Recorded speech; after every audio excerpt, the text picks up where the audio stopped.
You're listening to the Inside Syracuse Basketball podcast presented by Kraus Health, the exclusive healthcare partner of Syracuse Athletics. Well, welcome back to another edition of the Inside Syracuse Basketball podcast. And today I'm joined by my syracuse.com colleague, Donna Ditota. Donna, how you doing? Very good. I'm warning you that everybody that I have a 4-month-old puppy and anything could happen at any moment during this podcast. Yes, we could go way off script here if Riley decides to act like a puppy. Yeah. He's already making noise. Whatever. It sounds like he's having fun with something. I just hope it's a toy and not something of real value in the house. No, it's a toy. Okay. Well, I wanted to talk to you for a bunch of reasons, Donna. And one is just recently you had a story that I think we sort of kind of had a feeling that it might be coming out. But I know a lot of Syracuse fans were really disappointed to learn that there will be no Boeheim's Army entry into the basketball tournament this year. I read your story, but if you could maybe take us a little into like why we're not going to see Boeheim's Army this summer. Yeah, I think that, the problem, it compounds itself year after year after year, right? There's a lot of guys who are playing overseas. Well, not really a lot of guys. There are some guys who are playing overseas. And they're over there for 10 or 11, sometimes 11 months. And, it's hard for them to sort of commit to coming back to the United States and then playing in a tournament, to then explain to their families why they're going to be missing again to play some basketball. I think they want to come back and they want to kind of spend some time with their families and kind of just decompress from their seasons abroad. And I think it's just becoming harder to get guys to commit. And that said, I think there are a couple of guys who they wanted who weren't quite physically ready or able to play.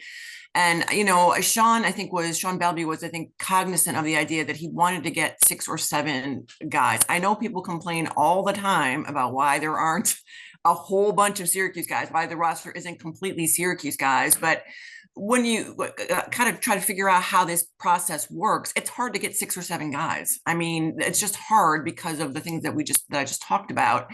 And, so getting commitments this year, I think, was really tough. And so I think they just had to say, well, not this year. Yeah, I hear that from Syracuse fans too. I lost interest once it started becoming, a bunch of guys that didn't play at Syracuse. And I'm like, well, listen, even last year, I think the roster breakdown was 6 Syracuse alums and 4 non-alums. So, yeah. But I will admit that last year, the non-alums played big roles. But that's kind of been the case ever since 21 when they won it all. Yeah, the 2 guards were great that year. The Kiefer Sykes, Tyrese Rice, DJ Kennedy, DeAndre Kane, were all played huge roles on that team that won it all. So, it seems to me like with Boeheim's Army, we've kind of got a few older type guys who have either aged out or pretty close to it. CJ Fair, Rakeem Christmas. I don't know who else we want to throw in there. Tyler Lydon isn't as old as those guys, but Tyler, basically, his body kind of gave out on him. I remember he was on that team that won it all in 2021. Yeah. And by the end of that tournament, he could barely move. Well, that was his swan song of a tournament. He wasn't going to play anymore after that. He's not playing basketball anymore. He's had hip problem. He's had a bunch of issues. He's had a bunch of surgeries. So that was his last go around. So he's not even a guy that they would have considered either. And then you got guys that are almost too young that they've got obligations. And you alluded to this, guys have, they play in Europe or they're playing wherever, like Buddy Boeheim, he's in the middle of a 2-year two-way contract with the Detroit Pistons. He can't play this summer if he's signed with an NBA team. And, other guys are out there, still trying to make their way, into the NBA. Like, I don't think you're getting Cole Swider to play. Who are some of the guys that you think, like, if they could have gotten a couple more guys this summer, but for whatever reasons, are we talking like the Tyus Battles of the world? And I think Tyus is still hurt. I think Tyus couldn't have played. I mean, I know that they were interested in Elijah. I can't say that I know exactly all the guys that I know that they were interested in, but I just couldn't get enough core guys. I just couldn't get enough guys. I mean, that's just, like I said, the bottom line of it. And, I think Jimmy Boeheim was willing to play. He told me he was willing to play, but you can't have like I said, they needed to have 5 or 6 or 7 guys, and they just couldn't come close to that number. So they just couldn't. They couldn't play this year. Riley's upset. So He's really upset. He's running around the living room or the dining room like a crazy dog. Yeah, he was really hoping to watch a little Boeheim's Army. Now, this doesn't mean the end of Boeheim's Army, does it? I mean, I think I've seen other traditional TBT teams skip a year and then return, but what do you think Boeheim's Army future is? It's hard to say. I mean, you have to have guys who graduate from here or who leave here, who are still interested in sort of representing Syracuse in a lot of ways. I mean, with the whole transfer portal thing now, I don't know if you're going to get guys who leave here who've played here for one season, and that has worked out well for Syracuse in the past. They've Andrew White's played for them for a bunch of years, and John Gillen played for them for a year, but I just don't know just the landscape of it. And then we're adding another feature with Boeheim's Army 2 and TBT, in that you have to pay $10,000 to get in. And so now you have to find somebody to pay your 10 grand to get in. And on top of that, you have to pay for players. You have to, if you're going to get guys to come and play for you at Boeheim's Army, you need to pay them to play. And so there's a cash infusion that's needed. Not to mention, you have to stay at hotels, you have to pay for that. So it's getting costlier. So I don't know. I mean, I know Sean, when I talked to him yesterday, he was disappointed that they couldn't play this year and was hopeful that they would come back. And so let's see what happens. With all that stuff you have to pay for now, the $10,000 entry fee, and then paying your guys, there's got to be some enthusiasm. And I was wondering if, like, after a few years, they've been in this tournament every single year since 2015. Right. And I'm wondering if, like, until they maybe get an infusion of some new younger players, that there's not going to be that enthusiasm right now. I don't know what you mean by enthusiasm, like from the players or from the maybe from the people that you need to, like, pony up the money, I don't know exactly who they've asked for money. I got an idea who they asked for money, but I don't know exactly where they were planning on getting the money from. I really don't. All right, let's have a little fun before we let this go, because this is actually a game we play quite often during the middle of the real basketball season. At some point, we start talking about who could be on the that summer's Boeheim Army roster. So let's look ahead a year or two, because I actually was thinking about just this last night. There's a possibility we could have a real intriguing Boeheim's Army team in a year or two. Tyus Battle gets healthy. We don't know where Buddy Boeheim's going to be in a year or two. Well, Jimmy as well. So we got to get both Boeheim brothers out there again for a run, right? Yeah. Joe Girard. Yeah, Joe Girard would be great. Right. Boeheim's Army has struggled to shoot the ball. So over the years past, except for the year when they had the 2 good guards that they got from that were not Syracuse guys. Well, Cole Swider, good shooter. All of a sudden, we're shooting the ball. Yeah. If you have a team with Buddy Boeheim, Joe Girard, and Cole Swider, listen, we saw that team 2 years ago at Syracuse. That team had different problems, but they definitely did not have problems shooting the ball. Yeah. Shooting the ball was not one. Right. I mean, I think Elijah's a guy too that they were interested in, and I think he's a guy who could give them a bunch of different things. He can handle the ball, he can shoot it too. He can make plays. So he's a guy that they think that they would have wanted. And again, it's a younger team too. You're not some older guy who can only play a few minutes and struggle to get up and down. But I'm just saying, I think there's a chance for Boeheim's Army's return here in a year or two, and I think it could be a really fun team with a bunch of new faces. Yeah, I mean, we'll see what happens. Again, there's a lot of obstacles to it, and there's a lot of things that have to go right for that to happen. So we'll see. One reason I would like to see it continue is I remember last year, we were talking about the guys who come and play for Syracuse for just a year or two, like John Gillen and Andrew White. And they've played. But last year, I don't know if you talked with him too, but BJ Johnson, who played at Syracuse for 2 years before transferring out, he came back and played.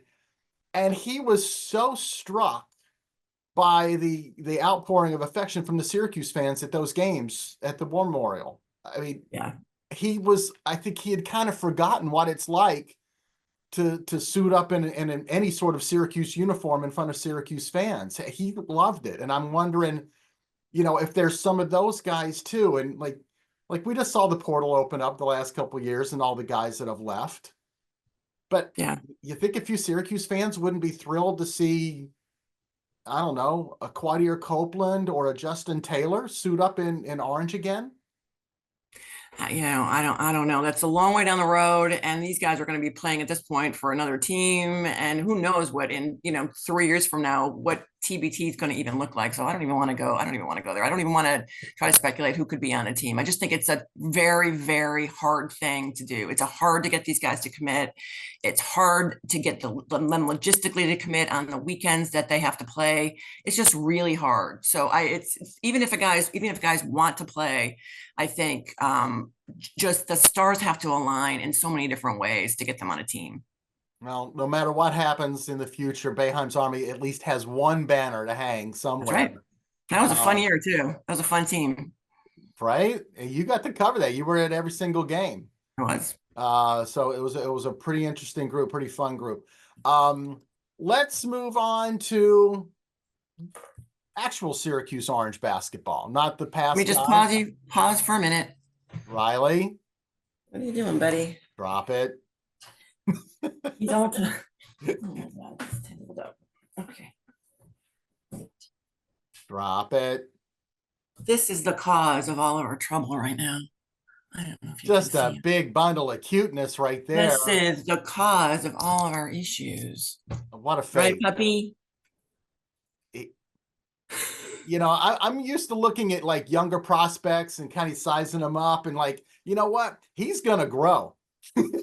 He is going to grow, and I'm going to be happy when he grows. It's going to be great when he gets bigger and he's not biting my hands and doing everything. He seems to lack a little maturity. But what he lacks in maturity, he makes up for in unbelievable cuteness. So, absolutely. All right, Riley, we're going to put you down. I'm going to bring him maybe into a different room and see if that works. You do what you got to do. For a moment there, our writings just spiked with Riley on camera. So, all right, buddy. Okay. That we're definitely using that for the screenshot that that we use for our featured entry. All right, so while Donna sends Riley to the penalty box as we mix sports metaphors, we're going to move ahead here in a second after talking about Boeheim's Army. I'm going to move ahead. I'm going to talk to Donna about Syracuse's roster for the upcoming 2024-25 season. Of course, there's been major changes with 7 players leaving last year's team through the transfer portal.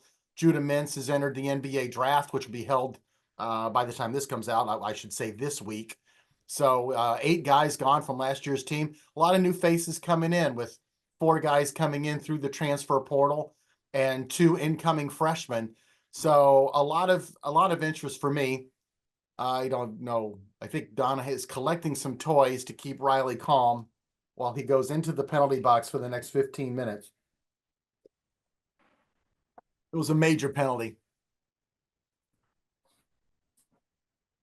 There she is. We're coming back. So the danger of not having the puppy in the room is that he might bark. So that's the other issue. So, I filled the time and explained to the audience where we're going next. So basically, the massive changeovers in the Syracuse roster from last year to now.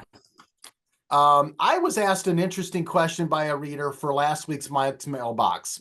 Who was I most eager to see? So I'm going to pose that question to you to kind of kick off this segment of the podcast. Who are you most eager to see? I am most eager to see Eddie Lampkin. I think he's a guy that Syracuse hasn't had, a kind of a center that they haven't had in a long time. He can do a ton of things. He can pass the ball. He can score inside. He's strong enough that he can hold off a post, like a sit in the post, hold the guy off, catch the ball in there and score. I just think he's a great offensive rebounder, which Syracuse hasn't had in a long time. They've been a terrible rebounding team the last few years. And I think he really gives them a guy who can rebound the ball. I just think he's an interesting player from a bunch of different reasons on offense. That's why I'm intrigued by him. I like the big guys. I think he has said that he wants to shoot threes. And I know that people are going to make that exact expression that you made, but I'm willing and happy to see him shoot some threes. I mean, because Syracuse wanted Malik Brown to step out this year. If Malik Brown had still been here, they wanted him to step out a little bit more and shoot some threes. They were going to work on him with this 3-point shot. The more guys that you have that can shoot the ball, the better it is for your offense, and the more it opens up your offense. So if he can make threes, I say, yeah, let him send him out there and let him shoot them. And I just think Has he's he an interesting taken a three in his thing. career though? I don't know. I don't think I he mean, has. but okay. We don't know if he can I make don't them know. or I mean, not. clearly the best thing about him is that he's great around the basket. He can put it on the floor a little bit. And he's a really good passer, and he's a great offensive rebounder. So all those things are great. And, I am a firm believer in having as many shooters as you can on the floor at the same time, because like I said, it opens up your offense. It opens up driving lanes. It opens up a whole bunch of things. Do you want the center from the other team to be 20 feet from the basket? Yes, you do. So, I mean, if he's a threat out there, let him shoot it. That's what I say. So he's the guy I'm most interested in. I mean, I'm interested in him too. My answer for the mailbox was Chance Westry, a former top 40 recruit 2 years ago, who really hasn't had a chance really to play much in college. He's had 2 different knee injuries, one to each knee. It ended his season down at Auburn prematurely. I mean, he only played in 10 or 11 games. And I know this, his last 3 game appearances were 1 minute each. So he was obviously hurt at that point and just trying to give it a go. And before they shut him down. And of course, last year he didn't play a single minute, but I like Eddie too. I will say this, as far as the 3-point shooting, I don't know if he's shot any in college yet or not. But I've seen some snippets of his summer workouts. Me too. And the shot doesn't look bad. I see him step out and shoot. I'm like, oh, okay. I'm not going to tell him no at this point. If you want to draw the other team center away from the basket and it looks like that, go ahead. But it also at the same time, at 260, 65 pounds, he's going to have a lot of mismatches inside. And just play DJ Burns, Armando Bacot basketball, just pound it in there. And you mentioned his passing. He's not just a good passer, he's a willing passer.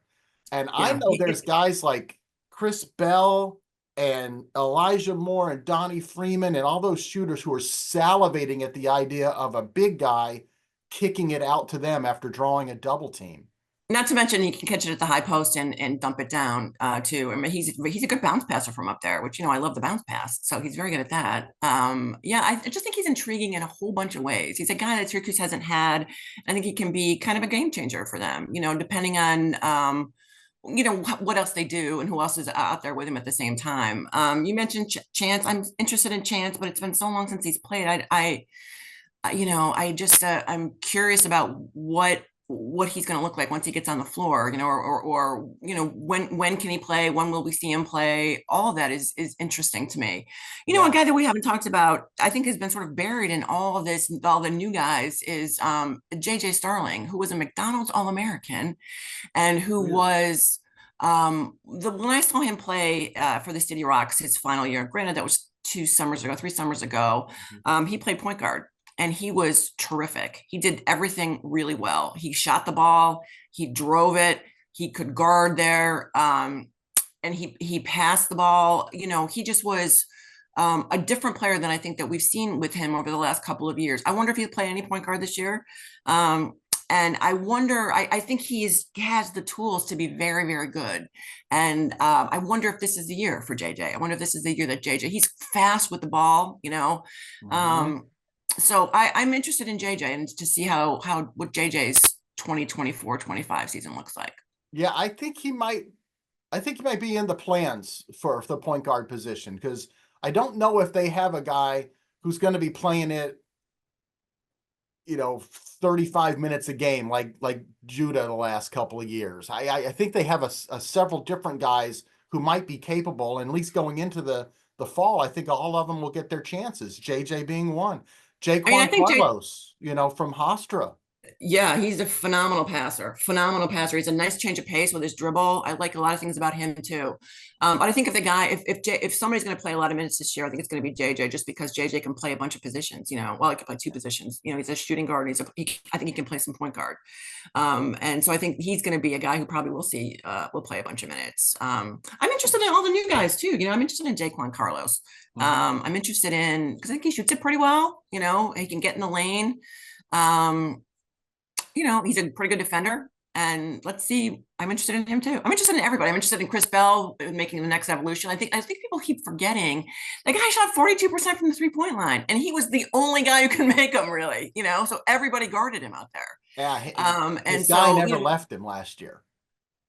Right. And we were talking about Eddie Lampkin earlier. I briefly touched on it. You put Eddie Lampkin and Chris Bell on the same side of the floor, and you're making that team decide: are we single covering Eddie Lampkin when he gets the ball in the post, or does Chris Bell's guy at least have to turn his head and take a step or two that way? That's more of an opening than Chris Bell had on a lot of his shots last year. Yeah, well, they need more shooters too. They need more guys who can shoot the ball. He can't be the only shooter. And I think they've upgraded a little bit with their shooting. They really struggled to shoot the 3-point ball last year. They just were not good at it. Aside from Chris, nobody really could make them at a good clip last year. And so I hope they're better at that this year. I hope they're better at rebounding. I think, they've gotten J.R. Davis. I'm not sure if that's how you pronounce his name. Sorry, Jair, if that's not how you do it, how you pronounce your name. It is air. It rhymes with air, Jair. Okay. But he was a great rebounder, and he's a really good scorer on the inside, on the interior, another thing they could use, really. So I'm interested in him. Like I said, I'm interested in everybody. And those are the guys that I think, I wish we could go to summer workouts just to see how everybody looks, but we can't go to summer workouts. But I'm gonna be interested to see, the first exhibition, what everybody looks like. And another guy sitting out there is that Donovan Freeman. Oh yeah. Who, as we speak, is with the Bahamas national team, preparing to go over to Europe for an Olympic qualifying tournament. Right. He's a high school kid, and he and one other kid from this class, VJ Edgecombe, who's going to Baylor. They're out there training right now, and whether Donnie ever even takes the floor over there in Europe when they get into pool play, in practices right now, he's working out with Buddy Hield, Eric Gordon, DeAndre Ayton, Klay Thompson. Pros. It's got to be a beneficial summer for him, right? Yeah, I can't believe I forgot to mention him. He's obviously a guy too that I think could help them in a whole bunch of ways, because he's good at a bunch of things, But yeah, he's going to have a great summer working out with those guys on a daily basis at this qualifier that he's in. We haven't mentioned the other player that they got, who's also a very good shooter, which they desperately need. And Elijah Moore out of the Bronx. Yeah, let's not forget about him too. They desperately need shooting, and they need to take some of the heat off Chris. And I think, like I said, it's a miracle, honestly, to me, that Chris shot 42% last year, given the fact that he was the only guy who could shoot. I hate to put it so bluntly, but he shot the ball great, and everybody knew that he was their shooter. Yeah. But and this year, I think they're going to have to make decisions. Do they stay on him and never leave him, or are they going to have to help every once in a while, on somebody else? And of course, I keep going back to Eddie. Okay, we have a few more minutes here. I want to talk briefly about the schedule, because my last podcast guest was Pete Corsinetti. Yeah. Pete very well. He's a great guy. The director of basketball operations for the Syracuse basketball program. What was that? Has a new baby. Yes, he does. He and his wife. So now they have two. But Pete came on. We talked a lot about the schedule and kind of how the sausage is made, because it's really, Pete's job there. As he described himself, he's the point man. He's not the final decision maker, but he's the point man and getting a lot of that stuff put together. And as of now, we know 8 non-conference opponents for Syracuse, which leaves 3 openings. Of the 8, how do you think the schedule's coming together? You like what I think it's tough. They've got a tough schedule, I think. The teams that they play are pretty good. And we could go on and on about the net and the value of the net and how you try to game the net if you're a schedule maker and how you try to do all these kinds of things and what worked last year for teams. Teams that played a very soft non-conference schedule did pretty well in the net because they crushed those teams and their net numbers were better as the season progressed. So I think they could use a couple of easier games, I would say, and I don't know who's up for them, who they've got. I don't know if Pete said anything to you on the podcast about who they've got, or off the podcast, who they may be considering. Pete, no, he wasn't Yeah, giving away clues. yeah. But what do you think? I mean, I think their schedule's pretty tough. I think it is. I think we've seen like really the bones of it now. Like the 2 games at the Legends Classic and at Barclays is going to, you're going to play either Texas Tech or St. Joseph's. St. Joseph's is going to be good this year. Right. They got that guard Eric Reynolds back. He's outstanding. So, those are 3 great teams. They're going to play Maryland back there at the Barclays again. It's a great neutral court, similar to playing Oregon last year on a neutral court. Right. They'll go on the road to play Tennessee. I'm going to say right now that's a quad 1 game. Yeah, I mean, I know that you predicted that they would play Tennessee in this thing. I'm kind of interested to know why because they're playing Tennessee 2 years in a row, which is interesting to me. Like I would think they would have given them a different team. Yeah, they played Tennessee. It is going to be 2 years in a row. It wasn't in the SEC Challenge last year. It was obviously out in Maui. You were there. Yeah. Lucky duck. I will say you didn't really want to go, so I had other plans for Thanksgiving last year, so I made out okay. But this time I will call the Tennessee game because then I get to go back to my old stomping grounds. But that gives them a really tough true road game. Last year they played a road game at Georgetown that didn't turn out. I think ended up being quad 3. Yeah. Tennessee win or lose is going to be quad 1. And then Georgetown's coming to the Dome. I agree with you. A couple of more games to win. Will they play Lemoyne this year? Does Lemoyne get on the schedule? I think it's a good chance.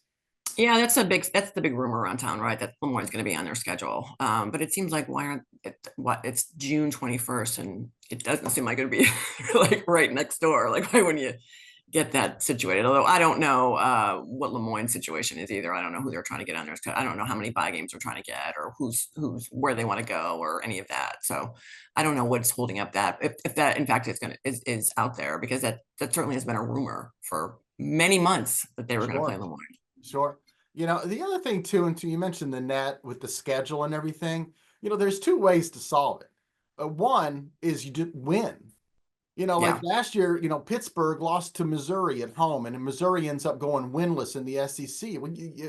I know back in November or December of that year, like Missouri might have seemed like a little tougher, but you can't lose that game and then complain about other teams gaming the net. But I think the problem was there were a lot of teams that were playing teams in the 300s in the net and were beating those teams by 40 points, 30 or 40 points. And those teams really juiced their net rankings because it does make a difference. The margin of victory. I know the NCAA people said it's not margin of victory, but it is margin of victory. It's efficiency, which essentially is margin of victory. So if you beat somebody by 30, if you beat somebody by 30, that's good for you. So a lot of these teams that I think the poster child for that was Iowa State. I think they played a lot of really bad teams. And I hate to say it because I haven't looked at that in a while, but there were teams that played a lot of teams in the 300s and beat them by a lot of points. And then that helped them in the net. So the other way that Syracuse specifically can improve their net is the converse to teams scheduling bad teams and crushing them. Last year, Syracuse suffered way too many blowout losses. And if they can eliminate the blowouts, even if you still lose to Tennessee, like last year's schedule, even if you lose to Tennessee and Gonzaga and at Wake and at Carolina and at Duke, none of those losses are going to kill you because most are on the road, some are on neutral courts, but you can't lose by 25 on average. Right. And I think what might help them this year is that they do have an older team. I mean, one of the things about last year's team was I think that they were like, I don't know, in the 300s in terms of Division I experience.